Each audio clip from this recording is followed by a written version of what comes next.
Hi guys to everyone, I'm Ada from Poison Rock, and today we choose to bring back our storytelling with a guest of honor, Bob, Bobby Gustafson. I don't want to say about people knows you. So I would like to say, first of all, Bobby, how are you? Good. Very good. That's nice to hear. And I want to start with a common question. No, it's not a common question, but it's one of the most important that give us the hint. So it's like how you approach to music. So start the journey to start up talking about the beginning of the music. Okay. I would say it probably started with my father. He had a guitar underneath his bed, but I never really seen him play it, but I always knew it was there at a young age. So I used to pick it up myself and try and play, and even before I knew what I was doing. But that was very young. That was probably about 5, 6 years old. I, But once I got a little older, I had a brother who was about 10 years older than me. So he had all the early albums, which were considered like the birth of rock or metal, which was, Led Zeppelin and yeah, Black Sabbath and, Grand Funk Railroad, The Who, all those albums. So I was actually listening to his stuff at an early age. And I really loved Black Sabbath, and I kind of made it known in my head that that's what I wanted to do. And as I grew and I started to hear all this other music, the British,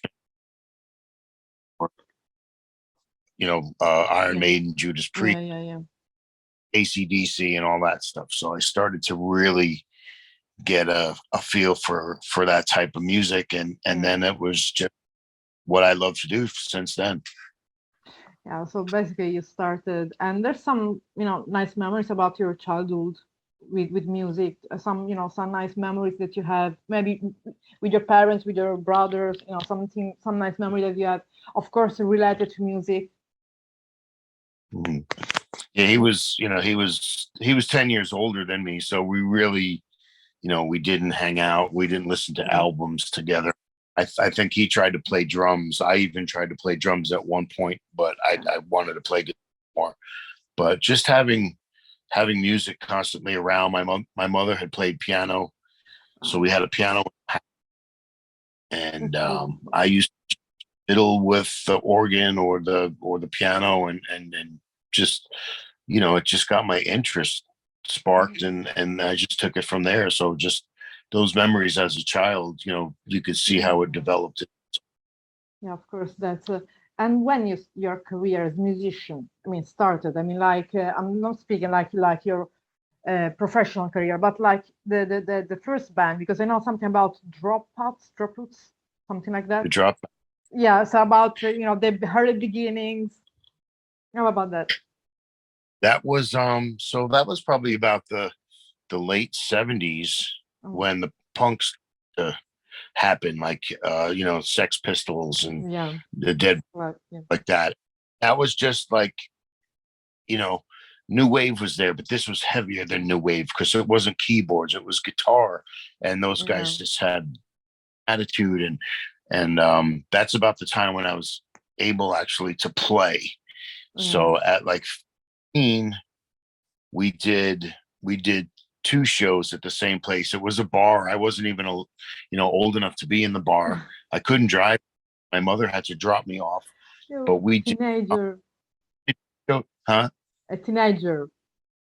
Yeah, yeah, 15. So I did my first Oh, show about 79, 80. And we broke up after that. I guess we all kind of graduated high school and went separate ways. We didn't do really much together. But after that, the metal started to come in. That's when like Back in Black came out, and Highway to Hell, and Maiden's first album, and we just started to discover like this whole that new wave of British heavy metal with Saxon. And I kind of got away from the punk and went more towards the metal. towards And the then metal. Yeah, yeah. yeah, That's just right. local was jamming with local friends and local bands that really never got off the ground. And then I happened into Overkill after that. Yeah. So I was, I mean, when you joined Overkill, I read it was like you were really young as well when you joined them. Yeah, Overkill. yeah. Yeah. I graduated high school in 1983, and I wound up being in the band before I graduated high school.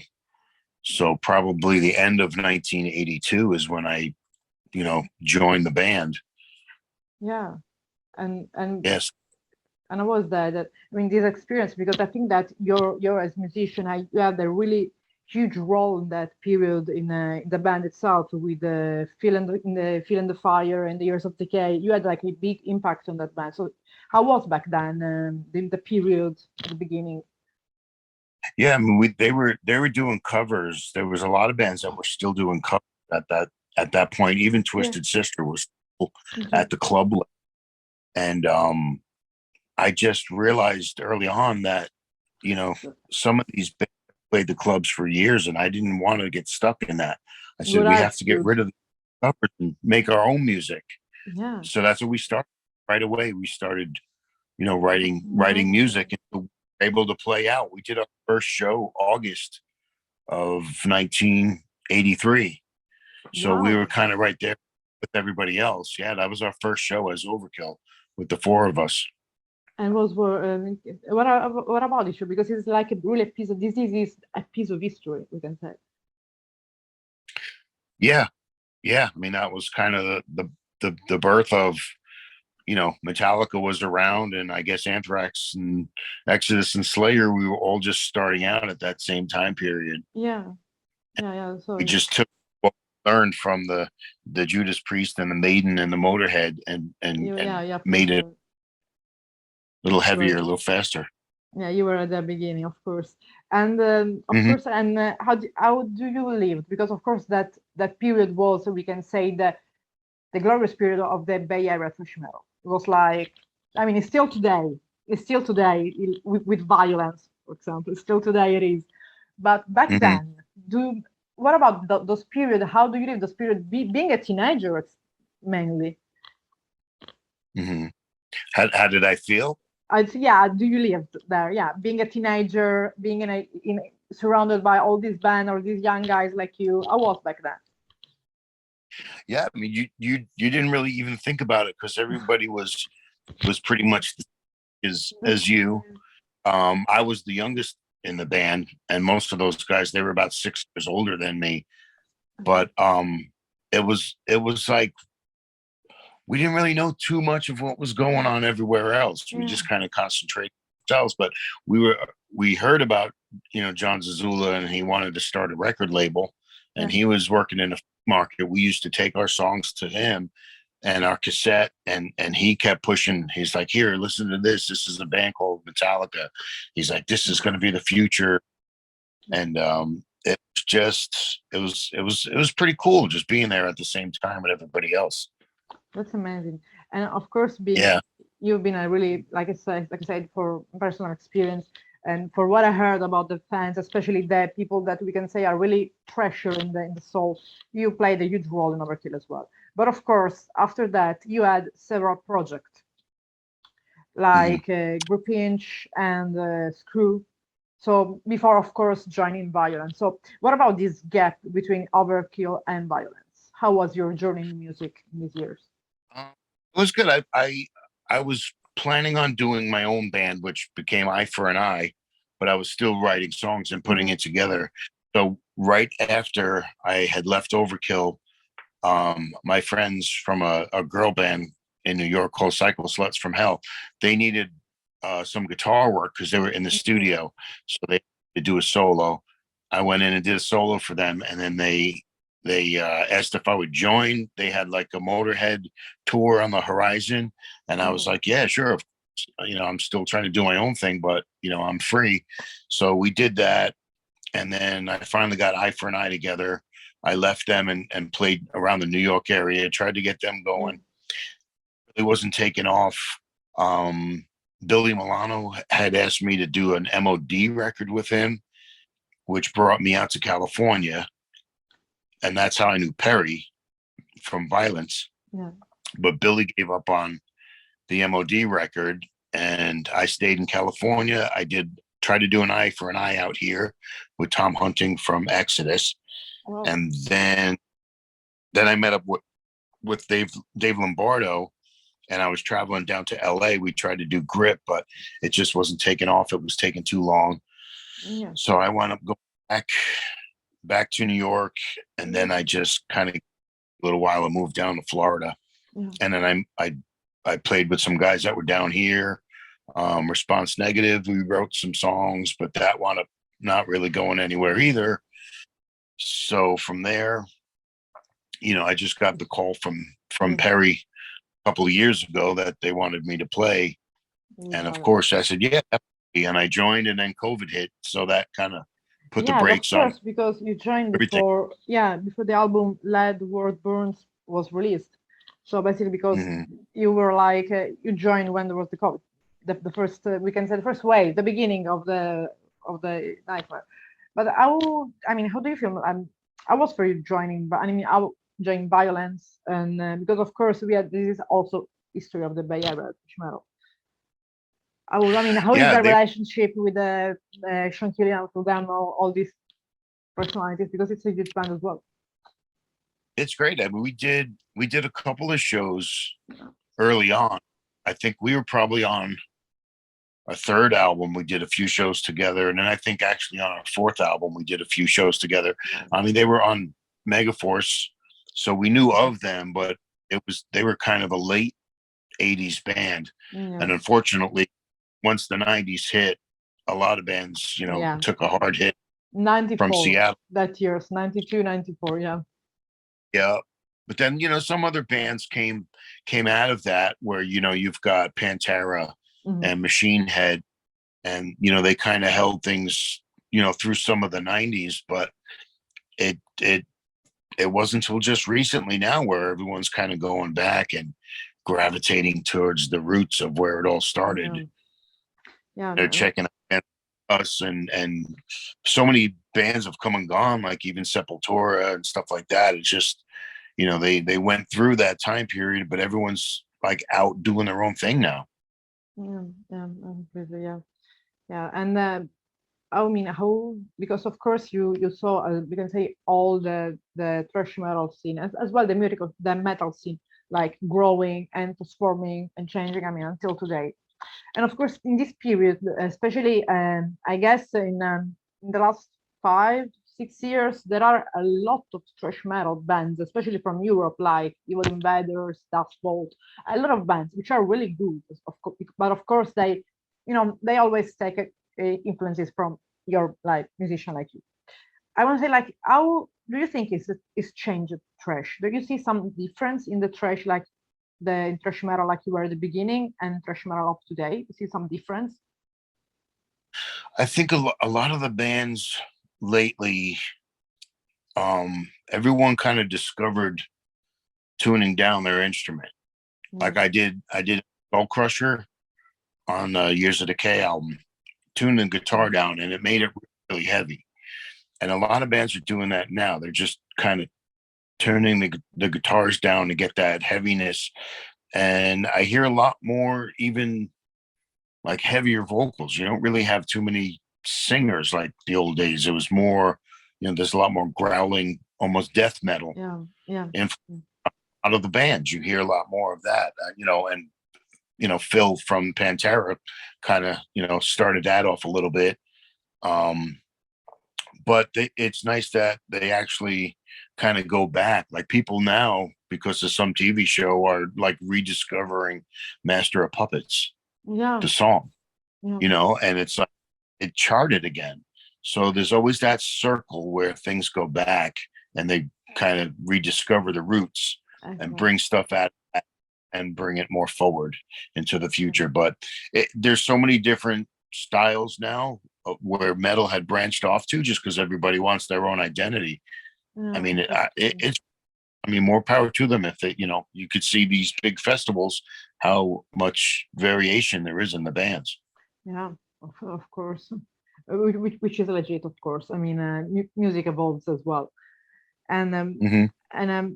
of course, I want to speak a little bit more about your influences, of course, because instead of asking you about your general influences, I want you pick 5 albums that influenced Bobby since you were a Five. child until today. Yeah.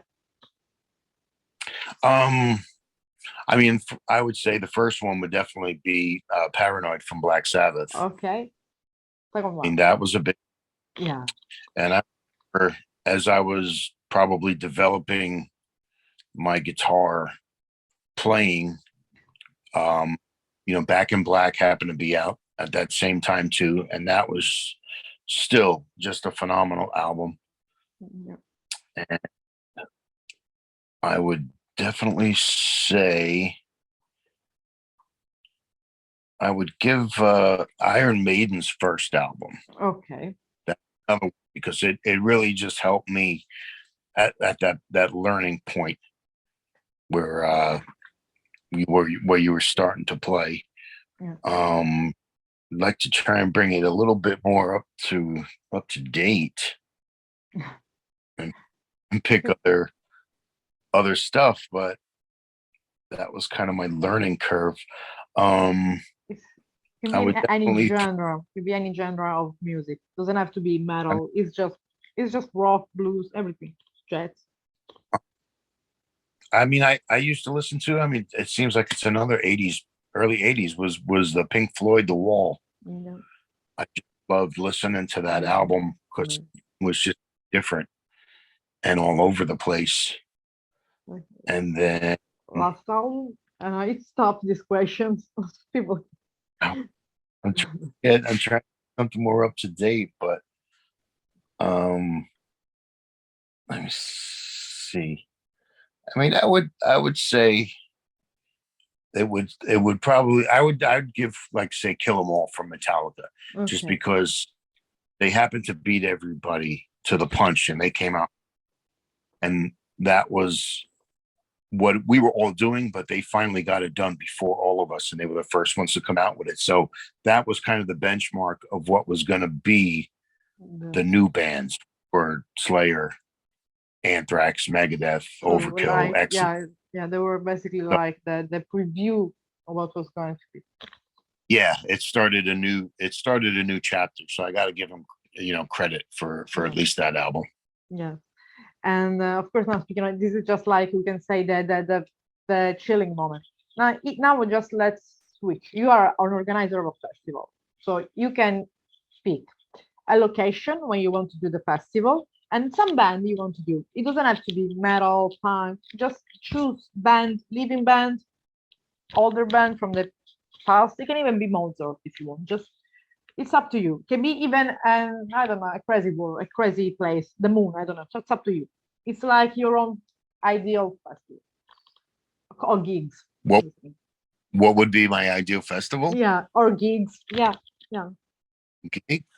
Um, it's funny because we just talked about this yesterday. Because when I was growing up, the the Madison Square Garden in Manhattan was like the place, and that's the first place I saw Kiss, Mm, and in 1979, and I always said to myself, it was a bucket list thing. Whatever I wanted to do, I wanted to play the Garden. I didn't get a chance to play there, but Perry said he did. He told me yesterday when mm, he played with, um, I think he might have been in Exodus for a little while, and mhm, they did a show there. But mm, that was my ultimate gig, yeah, with any band. I just always wanted to play there because that was a dream, and I never that's forgot that. amazing. So yeah, and if of course it like yeah, and we like for example just random bands. Which bands? Just 2, 3 bands you want to put with there with you. Can be in all the types of genre. Can mix it. I would like to see all the bands that maybe weren't in what they considered the big four, that we were just outside of that. I would like to have all those bands play together which, you know, a lot of them do. You're seeing them all still around right now, like, you know, Vio-lence and Nuclear Assault Yeah. and Exodus is Testaments out playing, you know, Death Angel, Dark Angel. They're all still around. I'd like to have all of those bands in one place. That would be kind of fun. Yeah, like would be amazing. I mean, it would be like a bomb, a nuclear bomb, something like that. Would be amazing. And of course, you're a guitarist. Which was maybe your I want to say about your influences about guitarists. You had some, I don't know, some specific guitarists that you were inspired by, or just I don't know. I would say early on, I loved the whole atmosphere of what Mhm. Kiss was about. And I loved Ace Frehley. He kind of really wanted me to play the guitar, and Tony Iommi. And then you know, just learning stuff like, you know, Yeah, from Angus Young, and, you know, the both teams of Priest and Maiden. Um and I just kind of really learned everything mostly off of those bands. And then I just started to play your on own. my own and try and Yes, develop my own. I remember your a own friend told me style. Yeah. early, said, if you practice by yourself and you really don't play too much of other people's stuff, you'll develop your own style and you won't even notice it, but it'll happen. And I kind of stuck to that, and I tried to do that. But yeah, I'd say the first two would probably be Ace Frehley and Tony Iommi, Mhm. because those are. And in all this year, of course, of touring with the bands, did you have some, some memories about all the tourings, and some funny moments or some beautiful places that you saw? Yeah, I mean, finally on the Slayer tour, going to Milan was the first time I was able to go to Italy, which was exciting for me. I mean, it was later in the career, but that was always exciting. But, you know, seeing Austria and Switzerland and coming to Europe, like the very first time, it was Anthrax and Agent Steel back in '86. That was our first tour.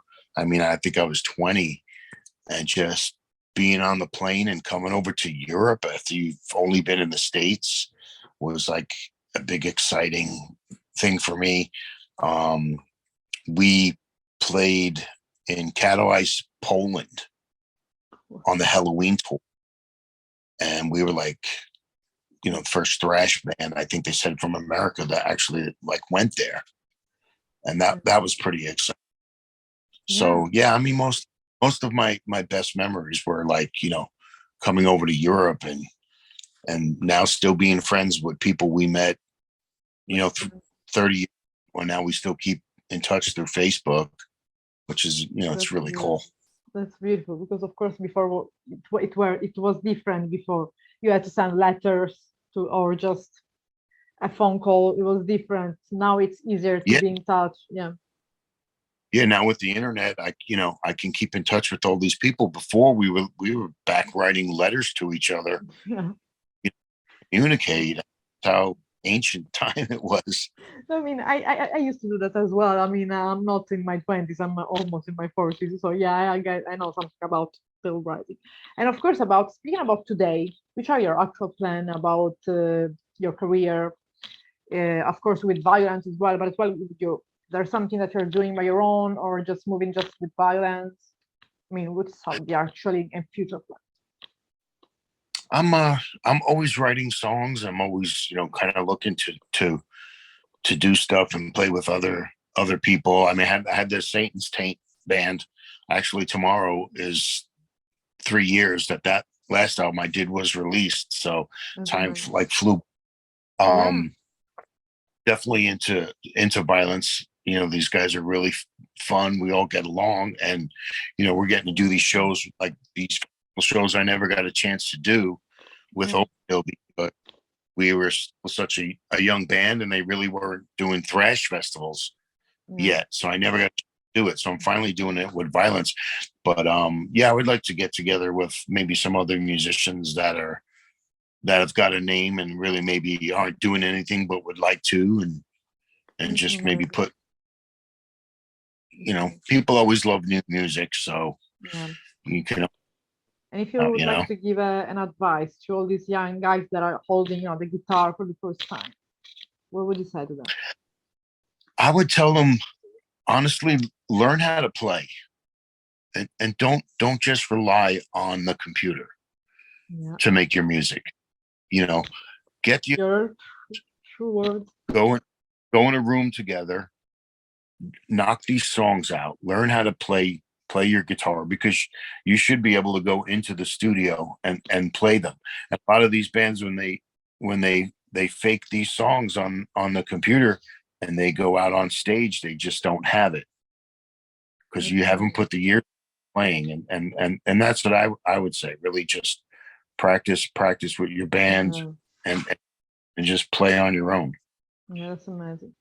And before ending an interview, of course, we have in Poison Rock, there is we can say the chief editor, which is I will call him like the Bible of metal, but he's a true treasure since he was a kid, and he's basically really, we can say, that I think one of the most people that I know in Italy that knows a lot about Bay Area thrash metal. He was the one who put me all the bands there. I remember one of the first interview was like Forbidden, Cradle Cicero, Vio-lence. It was all like that, and he was all time there. And he was the one who told me, "You reach out, Bobby. I have to do the question. I want to know more. To ask more things that you know." So he's a really fan of you, of course.